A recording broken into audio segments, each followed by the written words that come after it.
While many marvel at the speeds of F1, IndyCar, and NASCAR, people seem to forget what the true fastest sport in the world is, which is drag racing. The sport has roots starting back in Southern California in the Death Valley Salt Flats, where young teens in the 30s would go drag race and hit speeds of over 100 mile an hour for the first time in history. After World War II, the sport blew up and led to a nation of drag racers. The different classes that you'll see that are the big time racers are Top Fuel and Funny Car are the two fastest. They have tube chassis and carbon fiber bodies to keep the weight as down as possible to go even faster. Main difference between the two is the wheelbase. Top Fuel is a much longer car, where a Funny Car is shorter. They both have no transmission, making it kind of sound weird, but they both have a clutch that slowly engages to give it more and more power, so it's like a transmission in a way. And these cars run the 1,000 feet in under 4 seconds, which is a little under a quarter mile, and this is at speeds of 330 miles an hour. The next class is Pro Stock, which is another car class. It's got a manual transmission. Looks more like a typical car that you would see. It's much slower than Top Fuel and a Funny Car, doing the full quarter mile in 6.5 seconds at 210 miles an hour. After this, you got the motorcycle version of Pro Stock, where their rear tire is just a slick from one of the dragsters, pretty much. And they run the quarter mile in 6.8 seconds at 200. And then you have the Top Fuel version of motorcycle, which has to be remotely started due to fears of it blowing up when they start it due to the fuel mix. And these bikes wheelie halfway down the track, so the drivers have to just lean to steer pretty much all the way down the track. And they do the quarter mile in 5.6 seconds at around 250 miles an hour. Getting into how fast they are, you got the powertrain. So Top Fuel and Funny Car both have the same powertrain, a supercharged 500 cubic inch nitromethane engine that pushes around 11,000 horsepower. Once again, no transmission. From experience at Route 66 at the Nationals, I asked one of the guys in the pits, how much fuel do you go through in a run? He said 15 gallons normally, because the fuel line is actually like a pipe like this, about like that, just for fuel.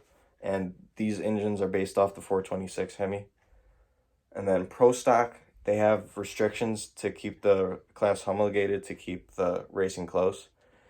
The engines must be under 500 cubic inches and fuel injected with no nitro, making it a lot slower. Around 1,500 horsepower these engines have. And then after the cars, we got the motorcycles. They range from 92 to 160 cubic inch motors. They run their spec gas, but the Top Fuel ones have the nitro, which makes them so much faster, having the same horsepower as those Pro Stock cars. So with all this power, you need something to get you somewhere with it, or else without grip, you can't go nowhere. So tires. They're known as slicks because they're bald. They have no grooves on it because when they run, it has to be dry. And then in the first picture, you can see the tire wrinkling, and that's because of the low tire pressure of 4 to 12 psi. And the tire actually changes form throughout the run, so it changes from the beginning of that wrinkling phase into a more oblong shape to help propel the car forward and get more speed at top end. And these tires only last 8 runs, so 1.5 miles is their life. And that's from Car and Driver. Another thing that helps these cars get down the track with as much grip as possible is downforce. The Top Fuel cars, they have the big back wing, which generates 12,000 pounds of downforce. And then their exhaust alone, how it shoots up, makes 800 pounds of downforce. And then Funny Cars, they don't have the big back wing, so they only make 6,000 pounds of downforce, but gives them an ability to go even faster. Not as quick, but faster. And that's Jegs Racing. At the beginning, you have the starting line lights. So you have the pre-stage and the stage, which are beams that you trip with your car. And basically, once you're in, you wait for the 0.3 second yellow lights to go, and then you go. But if you go too early, you get a foul. You want to get as close as you can to 0 on your reaction time to get down there as fast as possible. The track, they prep it, make it extra grippy. They have tractors that go and scrape it with old tires to rubberize it and get even more traction. The centerline and walls are used to DQ racers if they hit the wall or cross the center line. And then for safety, at the end of each track, they have a sand pit, which goes into 2 things of nettings, and then water barrels. So the safety is actually really good considering how fast they're going. You rarely see anybody ever get severely injured. And after every pass, they got to rebuild the engine. So every crew member has their own job and they go straight to it. Each person has their own job. So you got a guy on heads, another guy doing headers, you got the guy doing intake, all that. And they only have 30 to 45 minutes between each run, so it's really a hectic process, but it's very organized. Personal stories that I have and from others that I know. My friend Fernando is a drag racer, and he only drives around a 10-second, maybe 400, 500 horsepower Mustang. And he says that his eyes shake uncontrollably when he's driving just because of the sheer power of it.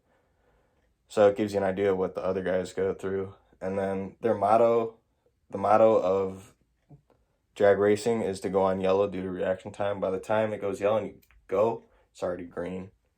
And then you also have never gained full traction. When my dad used to drag race, he said that it was always fighting with the car because you want to be right on that edge, so that way you know you're getting everything you can out of that car. And then that nitromethane fuel, it makes your eyes burn and your throat burn just because of the chemical reaction in it. It's almost unbearable at first, but once you're in it, you actually seem to almost enjoy it. And lastly, a few crazy facts to close on.